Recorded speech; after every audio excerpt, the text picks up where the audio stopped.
आदाब नाजरीन, आज का मुद्दा में आपका इस्तकबाल है। मैं हूं सैयद अब्बास मेहदी। आज का मुद्दा में बात करेंगे राष्ट्रवाद बनाम हिंदुत्व। आरएसएस सरबराह मोहन भागवत ने रांची में एक प्रोग्राम में राष्ट्रवाद यानी कौम परस्ती को लेकर बड़ा बयान दिया है। उनका कहना है कि राष्ट्रवाद लफ्ज की जगह राष्ट्र यानी कौम या राष्ट्रीय यानी कौमियत लफ्ज का इस्तेमाल होना चाहिए, क्योंकि इसमें नाजी और हिटलर की झलक मिलती है, बू आती है। उन्होंने कहा कि आरएसएस तंजीम की तौसी मुल्क के लिए है। हमारा मकसद भारत को विश्व गुरु बनाने का है। मोहन भागवत ने कहा कि इस वक्त दुनिया के सामने आईएसआईएस, शिद्दत पसंदी और क्लाइमेट चेंज जैसे बड़े चैलेंजेस हैं। दुनिया के सामने जो बड़ी परेशानियां हैं उनसे सिर्फ हिंदुस्तान ही निजात दिला सकता है। एकता ही मुल्क की अकेली ताकत है। बेशक इसकी बुनियाद अलग हो सकती है, लेकिन मकसद एक है। भागवत ने आगे कहा कि हिंदू ही एक ऐसा लफ्ज है जो हिंदुस्तान को दुनिया के सामने सही तरीके से पेश करता है। हालांकि मुल्क में कई मजहब हैं, लेकिन हर शख्स एक लफ्ज से जुड़ा है, वो लफ्ज हिंदू है। भागवत ने और भी बहुत सी बातें कही। ये तमाम बातें भागवत ने अपने यूके दौरे के दौरान एक आरएसएस कारकुन से हुई बातचीत के हवाले से कही। उसी कारकुन ने भागवत से कहा कि आप नेशनल कहेंगे चलेगा, नेशनलिस्ट कहेंगे चलेगा, लेकिन नेशनलिज्म नहीं चलेगा। राष्ट्रवाद पर उनकी इन सब बातों ने सबको सोचने, समझने और बहस करने पर मजबूर किया। आज समझेंगे कि राष्ट्रवाद या कौम परस्ती किसे कहते हैं, इसकी तारीख क्या है। दरअसल कौम परस्ती अपने खानदान, कबीले, नस्ल या मुल्क को खुद पर अफजल या बरतर समझना और हर हाल में अपनी कौम की हिमायत और तरफदारी करना और अपनी कौम का पास रखना है। कौम परस्ती की इब्तिदा कदीम दौर जाहिलियत से ही हुई है। उस दौर में इंसान के जज्बात कौम की जगह नस्ल या कबीले से वाबस्ता थे। इसीलिए कौम परस्ती के बजाय नस्ल परस्ती का वो दौर था। यूनानी कौम अपने को बरतर समझते थे, दूसरे इंसानों को कमतर। अरब अपने को अफजल समझते थे और बाकी सारों को अजम यानी गूंगे यानी मफजूल। इसी नस्ल परस्ती ने गोरों और कालों के बीच एहसास कमतरी और एहसास बरतरी की लंबी दीवार खड़ी कर दी। धीरे धीरे इंसान ने तरक्की की। कबीलों और इलाकों में बटे इंसान कौमियत की तरफ मुड़े। मुल्क वजूद में आए और यह माना जाने लगा कि जो मुल्क तरक्की करेगा उसी के बाशिंदों को खुशहाल और तहजीब याफ्ता जिंदगी जीने का हक है। खैर, हम राष्ट्रवाद यानी कौम परस्ती की इस बहस में बहुत पीछे लौट गए। बात 21वीं सदी के भारत में हो रही है, राष्ट्रवाद पर हो रही है। इस दौर में नेशनलिज्म का शोर है, जोर है। बात बात पर नेशनल और एंटी नेशनल होने की सनत तकसीम की जा रही है। पूरे इंतखाबात राष्ट्रवाद को मुद्दा बनाकर लड़े और जीते जा रहे हैं, और शायद राष्ट्रवाद वाला वादा अब पुराना भी पड़ने लगा है, या यूं कहें कि लोग अब इस नारे से बोर हो गए हैं। ऐसे दौर में मोहन भागवत का राष्ट्र वाला फार्मूला बहुत अहमियत रखता है। आज इसी पर बात होगी, सवाल होंगे और उनकी तकरीर के क्या मायने हैं इसे भी जानने की कोशिश करेंगे। लेकिन सबसे पहले देख लेते हैं भागवत की तकरीर के कुछ हिस्से। कुछ वर्षों पूर्व संघ की योजना से यूके जाना हुआ, तो वहां के बुद्धिजीवियों से बात हो रही थी। 40-50 शहरी लोगों से संघ के बारे में चर्चा हुई। तो वहां के अपने कार्यकर्ता ने कहा कि शब्दों के अर्थों के बारे में सावधान रहिए, अंग्रेजी आपकी भाषा नहीं है, इसलिए आप नेशनलिज्म इस शब्द का उपयोग मत कीजिए। आप नेशन कहेंगे चलेगा, नेशनल कहेंगे चलेगा, नेशनलिटी कहेंगे चलेगा, नेशनलिज्म मत कहो, क्योंकि नेशनलिज्म का मतलब होता है हिटलर, नाजीवाद, फासीवाद। अब ऐसे ये शब्द वहां बदनाम हुआ है, परंतु हम जानते हैं कि एक राष्ट्र के नाते भारत जब जब बड़ा हुआ तब तब दुनिया का भला ही हुआ है। भारत की प्रतीक्षा है दुनिया को, इसलिए भारत को बड़ा होना है।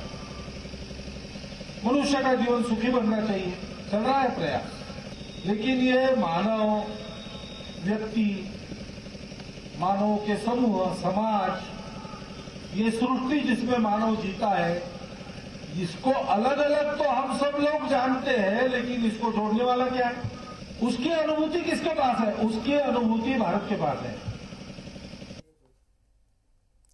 तो सुना आपने कि नेशनल कहेंगे चलेगा, नेशन कहेंगे चलेगा, नेशनलिस्ट कहेंगे तो चलेगा, लेकिन नेशनलिज्म नहीं चलेगा। शब्दों के इसी हेर फेर को समझने और इस पर सवाल उठाने और इस पर जवाब हासिल करने के लिए आज के मुद्दा में हमने इस टॉपिक का इंतखाब किया है। इसी के जेर नजर आज के मुद्दा में हमने 5 सवाल पूछे हैं। हमारा पहला सवाल है कि क्या राष्ट्रवाद यानी कौम परस्ती से हिटलर और नाजी की बू आती है? हमारा दूसरा सवाल है कि राष्ट्र यानी कौम, राष्ट्रीय यानी कौमियत और राष्ट्रवाद यानी कौम परस्ती में क्या फर्क है? हमारा तीसरा सवाल है कि क्या बीजेपी का राष्ट्रवाद आरएसएस के हिंदुत्व से अलग राह पर चल रहा है? हमारा चौथा सवाल है कि अगर मुल्क में राष्ट्रवाद का उभार है तो इससे किसी को क्या दिक्कत है, क्या नुकसान है, क्या परेशानी है? हमारा पांचवा सवाल है कि राष्ट्रवाद कैसा हो, ये क्या कोई पार्टी या नजरिया तय कर सकता है? इन्हीं 5 सवालों के इर्द गिर्द आज हमारी बातचीत होगी। इस पर बात करने के लिए हमारे साथ स्टूडियो में मौजूद हैं कांग्रेस लीडर विजय कौशिक साहब, सियासी तज्जियाकार प्रोफेसर विशाल मिश्रा साहब और इस्लामिक स्कॉलर अब्दुल मोइद अजहरी साहब। इसके अलावा दानिश इकबाल साहब बीजेपी लीडर हैं, वो अभी थोड़ी देर में वो भी हमें ज्वाइन करेंगे। हम तमाम मेहमानों का इस्तकबाल करते हैं। विशाल मिश्रा जी, आप सियासी तज्जियाकार हैं और जिस तरह से अभी आपने मोहन भागवत की ये तकरीर सुनी, उस तकरीर के कुछ अंश, कुछ हिस्से, कुछ टुकड़े आपने सुने, वो कह रहे हैं कि नेशनलिज्म तो नहीं चलेगा, नेशनल चलेगा, नेशन चलेगा, नेशनलिस्ट चलेगा, लेकिन नेशनलिज्म नहीं चलेगा। ये सिर्फ, मुझे तो लगता है कि ये सिर्फ शब्दों का हेर फेर है, या नेशनलिज्म को हमारे देश में इतना बदनाम कर दिया गया, इतना बदनाम कर दिया गया कि आरएसएस सरबराह मोहन भागवत को कहना पड़ा कि नेशनलिज्म का ये जो शब्द इस्तेमाल किया जा रहा है बार बार, इससे भारत की तहजीब, भारत का कल्चर, भारत की संस्कृति बदनाम हो रही है।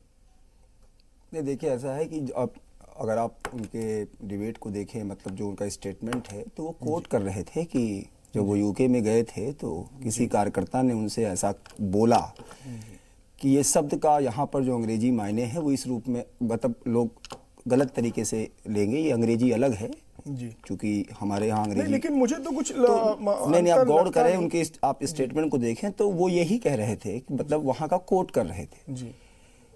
हमारा अपना ये विश्वास है, देखिए कि क्या होता है कि बातें कुछ और कही जाती हैं, उनको इंटरप्रेटेट किसी और रूप में किया जाता है। मसलन मैं एग्जांपल देना चाहूँगा कि जब कभी भी बात होती है तो आजकल बहुत राष्ट्रवाद के साथ साथ एक और भी मुद्दा चल रहा है कि इसको हिंदुत्व हिंदुत्व हिंदुत्व की भी बात चर्चा में आ जाती है। मैं बताना चाहूँगा कि हुआ क्या कि आप किसी पर ना जाएं, उच्चतम न्यायालय के निर्णय पर जाएं। बहुत पहले की बात है, करीब करीब 1900 आप कह सकते हो 89 के आसपास की बात है। एक मुकदमा आया था, महाराष्ट्र के विधानसभा का एक इलेक्शन था, और वो इलेक्शन था कि उसमें एक डॉक्टर रमेश यशवंत प्रभु जी चुनाव जीत गए थे, लेकिन उन्होंने कुछ अपने स्पीच में हिंदू को लेकर बातें कही थी। तो वो आया था कि नहीं, ये वो जो पीपल रिप्रेजेंटेशन एक्ट है उसका उल्लंघन है। बॉम्बे हाई कोर्ट ने उनकी जो है चुनाव को रद्द कर दिया था। बाद में मामला उच्चतम न्यायालय में आया था, तो उच्चतम न्यायालय ने अपना निर्णय दिया था, और अपना निर्णय करीब 11 दिसंबर 1995 को दिया था। उसमें भी सुप्रीम कोर्ट ने ये बात बताई है कि हिंदुइज्म है क्या, it is a way of life है, जीवन जीने का तरीका है, ये हमारी संस्कृति है। उसको लोग गलत तरीके से इंटरप्रेटेट कर देते हैं। मैं बताना चाहूंगा कि आप इतिहास को लें, आप हमारे वेद को लें, आप हमारे ऋग्वेद को लें, इस शब्द की उत्पत्ति कहाँ से हुई है? एक्चुअली जो सिंधु नदी है ना, ये सिंधु नदी से वहां की उत्पत्ति हुई है। सवाल उठता है कि कौन हिंदू है और हिंदू संप्रदाय के मुख्य तत्व क्या है? और हिंदुत्व पर सवाल ही नहीं है। नहीं, वो लिंक है, बात लोग लाके लिंक कर देते हैं, जैसे भी ताकि वो ये उसके साथ साथ ये भी चर्चा में चल रहा है। तो मैंने एक जनरल बातें कही। अब जो कोई भी इस हिंदुस्तान में रह रहा है वो सभी हिंदू, उसको एक हिंदू का कोई एक पर्सनल, हिंदू का कोई एक अपना, अगर आप ऐसा समझें कि उसका अपना एक अलग कोई पैगंबर है, अपना एक अलग कोई धर्म है, ये बेसिकली सबको लेकर चल रहा है।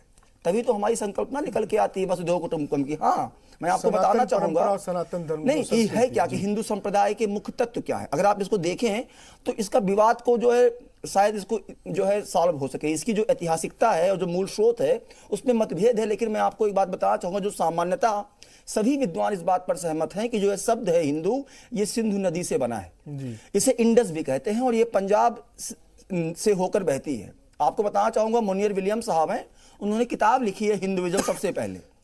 उन्होंने अपनी किताब में भी कहा कि जो ये हिंदुकुश के दर्रे को पार करके लोग आए, तो जो सिंधु नदी थी उसके आसपास के जो लोग बसे, जो भूभाग है वहां पर जो लोग बसे, वो अपना पूरा का पूरा क्या है, वो हिंदू। उसके बाद में उसको नाम दे दिया गया, इंडस ग्रीक ने कह दिया, अरबों से उसको नाम लेकर। तो कहने का मतलब यह है कि उसको फिर ग्रीक ने हिंदुइज्म कह दिया। हमारे पूर्व राष्ट्रपति डॉक्टर राधाकृष्णन साहब जी की किताब है the Hindu view of life, उसका पृष्ठ नंबर 12 पर वो लिखते हैं ये बात साफ साफ कि हिंदू सभ्यता इसलिए कहा गया क्योंकि इसके मूल निवासी या जो प्रारंभिक अनुयायी थे वो सिंधु नदी से सिंचित भूमि पर रहते थे। ये क्षेत्र उत्तर पश्चिम सीमांत पंजाब प्रांत का था और पंजाब का था।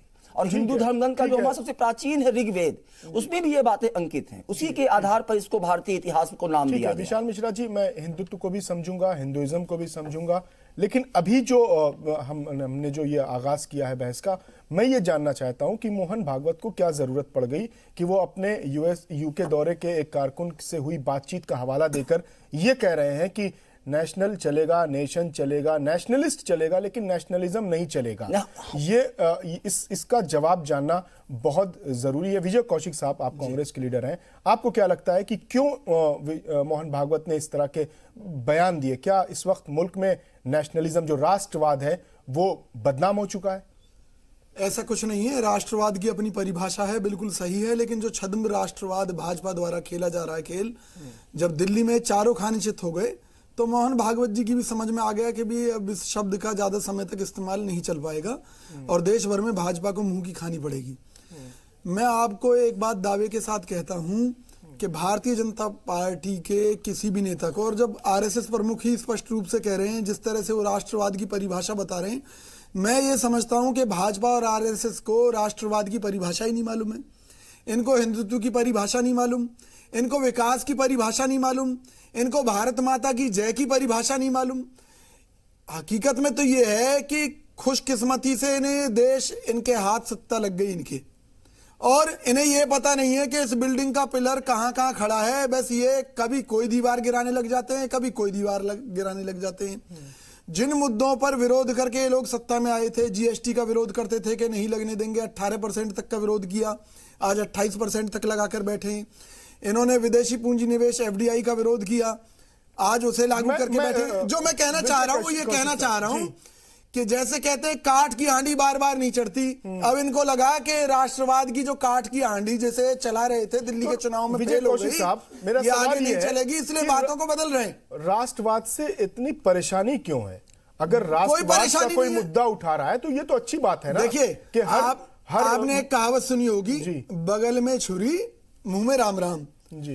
अगर मुंह में राम राम हो और हाथ जो है हाथ नमस्ते की मुद्रा में हो तो कोई दिक्कत नहीं है, लेकिन जो लोग बगल में छुरी लिए बैठे हैं, क्या उनके ऊपर हम उंगली ना उठाएं? क्या हम इनसे सवाल ना पूछें कि भाई अगर तुम्हारा राष्ट्रवाद सही है तो सही राष्ट्रवाद तो ये कहता है लोगों को रोजी रोटी मिलनी चाहिए, लोगों को न्याय मिलना चाहिए, जो 100 स्मार्ट सिटी का वादा किया था वो मिलनी चाहिए, 2 करोड़ रोजगार हर साल देने की बात कही थी वो मिलने चाहिए थे, लेकिन सब काम उल्टे हो रहे हैं। तो क्या इनसे जवाब ना मांगा जाए, ना पूछा जाए कि भैया क्या तुम्हारा राष्ट्रवाद हिंदू मुस्लिम तक सीमित है? क्या तुम्हारा राष्ट्रवाद भारत पाकिस्तान तक सीमित है? आपने उस भाषण में गौर नहीं किया, आरएसएस प्रमुख ने जो कहा उसमें प्रमुख मुद्दा ये था कि भारत को विश्व गुरु बनाना है, उस दिशा में काम करना है। मैं दावे के साथ कहता हूं, माननीय मोदी जी, अमित शाह जी, कोई भी अगर विश्व गुरु की परिभाषा मुझे बता दें तो मैं राजनीति छोड़ दूंगा। अरे जब आपको मालूम होगा विकास क्या है, विश्व गुरु क्या है, जब ही तो आप विश्व गुरु बनाएंगे ना।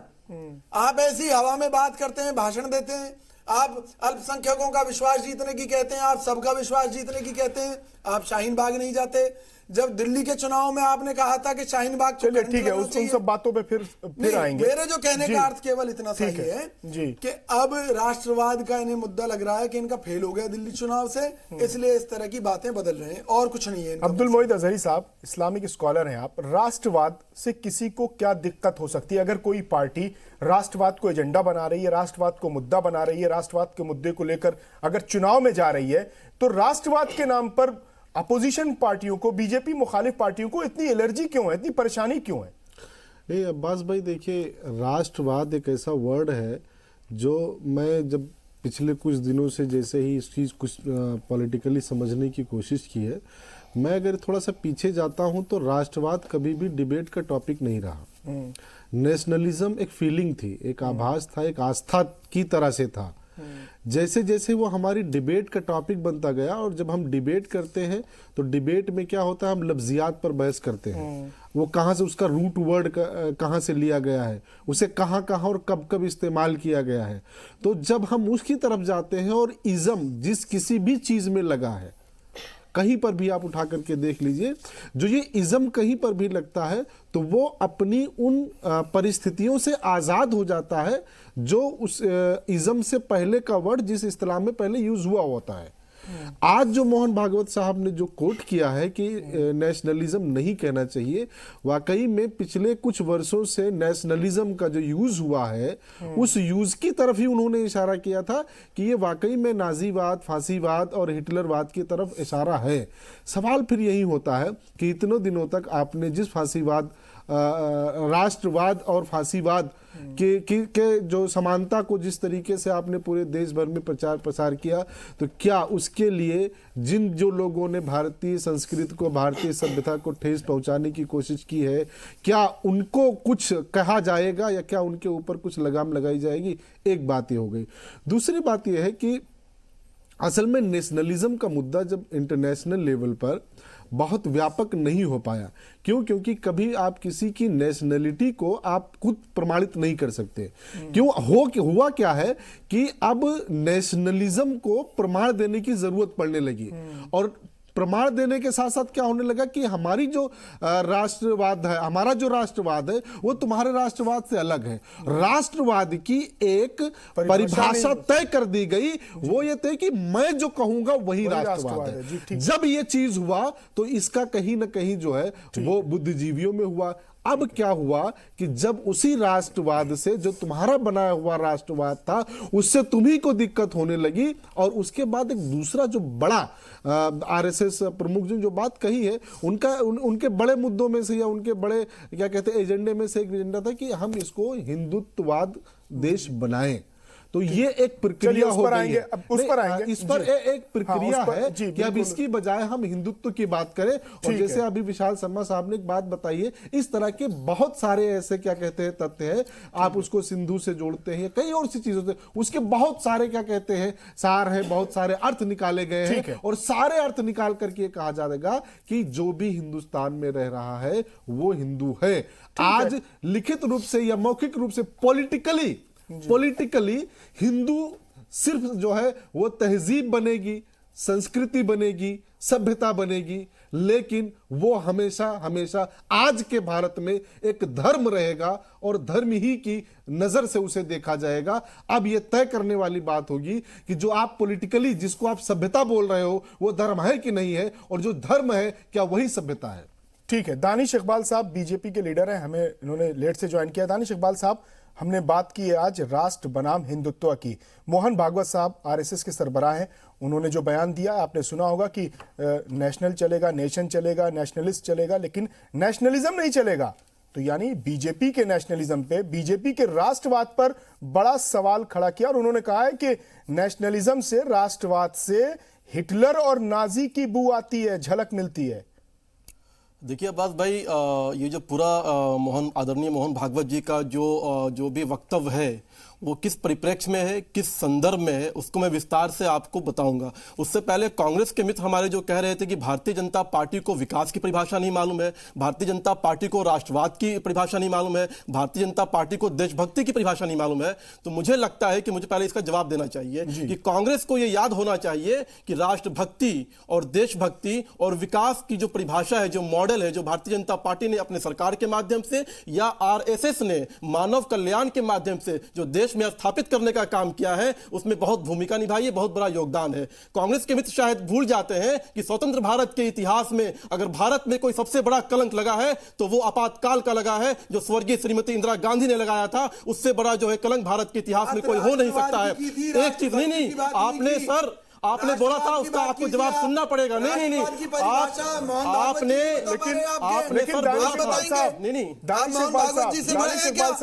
दानिश इकबाल साहब, वो आपकी बात हो गई, लेकिन मोहन भागवत ने कहा इससे बदनामी होती है देश की। बिल्कुल, उन्होंने कहा राष्ट्रवाद, ये आपका राष्ट्रवाद है, इस राष्ट्रवाद पर आप 2019 जीते हैं। अब्बास भाई, उस राष्ट्रवाद की बदनामी मैं नहीं कह रहा हूं, कोई आम लीडर नहीं कह रहा है, मोहन भागवत कह रहे हैं, आरएसएस चीफ। उसको समझिए, उस पर गौर करिए और बताइए ऐसा क्यों कहने की जवाब दीजिए ना। मैं आदरणीय मोहन भागवत जी के बयान की बात कर रहा हूं। उन्होंने क्या कहा है? आप लोगों ने सिर्फ ये चलाया कि मोहन भागवत जी ने कहा कि नेशनलिज्म नहीं बोलना चाहिए, सिर्फ नेशनलिटी बोलनी चाहिए, सिर्फ नेशन बोलना चाहिए, सिर्फ नेशनल बोलना चाहिए। उसके आगे का और उसके पीछे का बयान चलाया क्या आपने? उसको पढ़ा क्या आपने? मैं पूरा बयान लेकर के आया हूं आदरणीय मोहन भागवत जी का। उसमें उन्होंने क्या कहा है? अगर आप थोड़ी देर पहले आते दानिश भाई, मैं देख रहा था उनकी पूरी मैं पूरा बयान देखा, आपने भी चलाया और हमने भी मैंने उसको पढ़ा भी है, उनकी तकरीर पढ़ी क्या कहा है अब्बास भाई? उन्होंने ये नहीं कहा है कि भारत का राष्ट्रवाद जो है वो गलत दिशा में जा रहा है, या भारत का राष्ट्रवाद जो है वो भटक गया है, या भारत में राष्ट्रवाद नहीं होना चाहिए।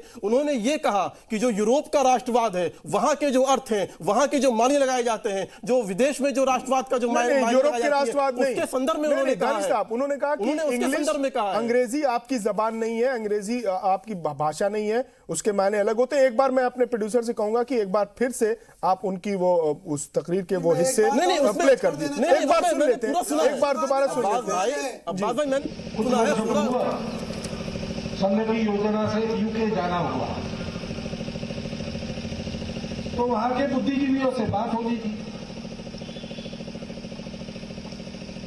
40-50 शहरी लोगों से संघ के बारे में चर्चा हुई। तो वहां के अपने कार्यकर्ता ने कहा कि शब्दों के अर्थों के बारे में सावधान रहिए, अंग्रेजी आपकी भाषा नहीं है, इसलिए आप नेशनलिज्म इस शब्द का उपयोग मत कीजिए। आप नेशन कहेंगे चलेगा, नेशनल कहेंगे चलेगा, नेशनलिटी कहेंगे चलेगा, नेशनलिज्म मत कहो, क्योंकि नेशनलिज्म का मतलब होता है हिटलर, नाजीवाद, हसीवाद। अब ऐसे ये शब्द वहां बदनाम हुआ है, परंतु हम जानते हैं एक राष्ट्र के नाते भारत जब जब बड़ा हुआ तब तब दुनिया का भला ही हुआ है। मैं इस पे अपनी बात कह दूंगा। अब मैं इस पे अपनी बात कह दूंगा।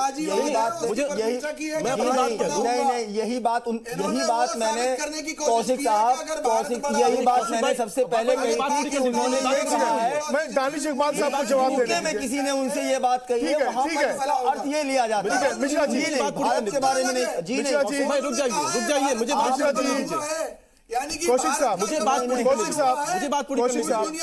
साहब आप बोलिएगा। दानिश इकबाल साहब लेट से आए थे, मैंने उनको सुना, जवाब दीजिए। अब्बास भाई, साफ इस बयान में कहा जा रहा है कि मैं जब यूके में गया था, संघ की योजना से गया था, तो वहां पे जो मेरी 40-50 जो डेलीगेट्स थे उनसे मेरी बात हो रही थी, वहां पे कुछ भारतीय भी थे, तो उन्होंने ये कहा कि आप जब ब्रिटेन में हैं तब जब आप नेशनलिज्म की जो बात कीजिएगा, तो नेशनलिज्म जो वर्ड है, इंग्लिश का जो वर्ड है, हम लोग यहाँ पे लगातार हिंदुस्तान में नेशनलिज्म यूज करते हैं, लेकिन इसी नेशनलिज्म का जो विदेश में, यूरोप में, ब्रिटेन में जो अवधारणा है वो अलग है। वो जो है नाजीवाद, वो जो है फासिज्म, वो जो है हिटलर को जोड़ करके देखते हैं, क्योंकि वहां पे जो राष्ट्रवाद की जो अवधारणा रही है या जो राष्ट्रवाद वहां पे पनपा है, उसका पूरा का पूरा अलग जो है विचार रहा है। उसको भारत से जोड़ने का कोई जो है काम मत कीजिए कांग्रेस के मित्र, उसको भारत से जोड़ने का काम मत कीजिए। बहुत ही स्पष्ट है, बहुत ही क्लियर है, इसमें भारत के राष्ट्रवाद से कोई लेना देना नहीं है। हमारा भारत का जो राष्ट्रवाद है, हम तो भारत के लोग कहते हैं पूरा विश्व जो है, पूरा विश्व हमारा परिवार है, पूरा विश्व हमारा परिवार है। दानिश इकबाल साहब, आप कैसी बात कर रहे हैं? आप कह रहे हैं कि इसको भारत से जोड़ने की कोशिश मत करिए। बिल्कुल नहीं, वो यूके में बैठ कैसी बात कर रहे हैं आप? साफ वो कह रहे हैं कि उन्होंने क्या कहा।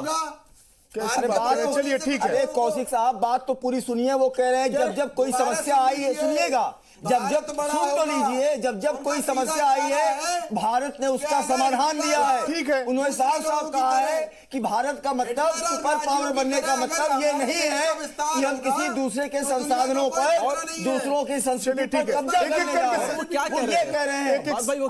सुनिए गौर से, एक बार फिर चलाइएगा, एक बार फिर वो प्ले कीजिएगा, एक बार फिर से वो चलाइएगा, पूरा सुनिएगा। संघ की योजना से यूके जाना होगा, तो वहां के बुद्धिजीवियों से बात होगी थी। 40-50 शहरी लोगों से संघ के बारे में चर्चा हुई, तो वहां के अपने कार्यकर्ता ने कहा कि शब्दों के अर्थों के बारे में सावधान रहिए, अंग्रेजी आपकी भाषा नहीं है, इसलिए आप नेशनलिज्म इस शब्द का उपयोग मत कीजिए।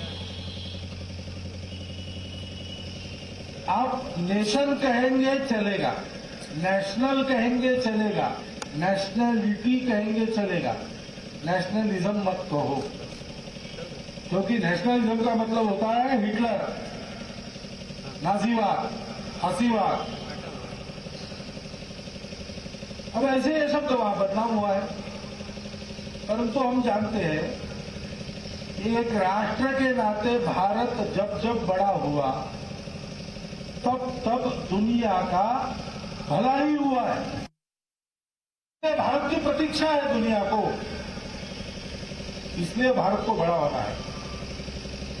मनुष्य का जीवन सुखी बनना चाहिए, चल रहा है प्रयास, लेकिन ये मानव व्यक्ति, मानव के समूह, समाज, ये सृष्टि जिसमें मानव जीता है, इसको अलग अलग तो हम सब लोग जानते हैं, लेकिन इसको जोड़ने वाला क्या है?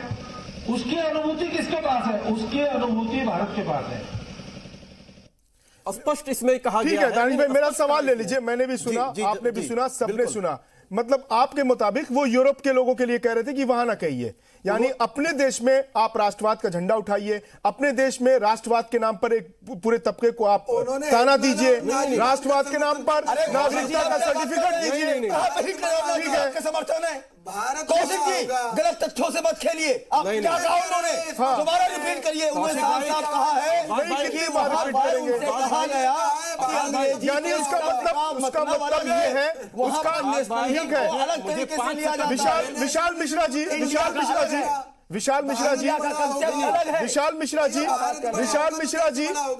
मिश्रा जी, तो आप ये बात तो मानते हैं ना कि यूरोप में या बाहरी दुनिया में नेशनलिज्म, राष्ट्रवाद बदनाम है? इतना तो मानते हैं ना? मानते हैं। बस ठीक है। दानिश इकबाल साहब बताइए आप क्या कह रहे हैं? और उस संदर्भ में जो उन्होंने कहा, उससे पहले उन्होंने ये भी कहा कि वो सारी दुनिया पर प्रभुत्व संपादन करते हैं, सारी दुनिया के साधनों का समय के लिए उपयोग करते हैं, सारी दुनिया पर राजनीतिक सत्ता अपनी चले, प्रत्यक्ष या अप्रत्यक्ष, ऐसा प्रयास करते हैं, सारी दुनिया पर अपना ही रंग चढ़ाने का प्रयास करते हैं। ये सब चलता है और चल रहा है, इसलिए दुनिया के बड़े भूभाग में विद्वान लोग ऐसा सोचते हैं कि राष्ट्र बड़ा होना दुनिया के लिए खतरनाक बात है। ये जो है किसकी तरफ संकेत है आप समझिए, कहां के लिए बोल रहे हैं, किस विदेशी धरती के लिए बोल रहे हैं, किस विदेश के लिए बोल रहे हैं? आप इसको पूरा आप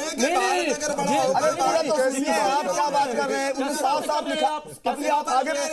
अभी आप आगे पढ़ेंगे, इकबाल साहब कह रहे हैं कि मेरा भारत का विश्व गुरु बनने का मतलब ये नहीं है कि हम किसी पर कब्जा करने जा रहे हैं, न खुद, बिल्कुल नहीं, न खुद गुलाम बनेंगे, न दूसरे को बनाएंगे। और ये आगे, और फिर वो चलिए कहते ठीक है, हैं, यहाँ जो वक्त हो गया है, उसका हल यहाँ भारत वक्त हो गया है, करता है। एक ब्रेक का सारे वक्त हो धर्मों का गया है, समावेश है, एक ब्रेक का सारे वक्त हो जाति गया का है, समावेश दानिश है, इकबाल साहब सारे एक ब्रेक का क्षेत्र का वक्त हो गया है, समावेश एक ब्रेक का वक्त हो गया है। हम बात कर रहे हैं राष्ट्रवाद बनाम हिंदुत्व, इस पर लौटेंगे ब्रेक के बाद।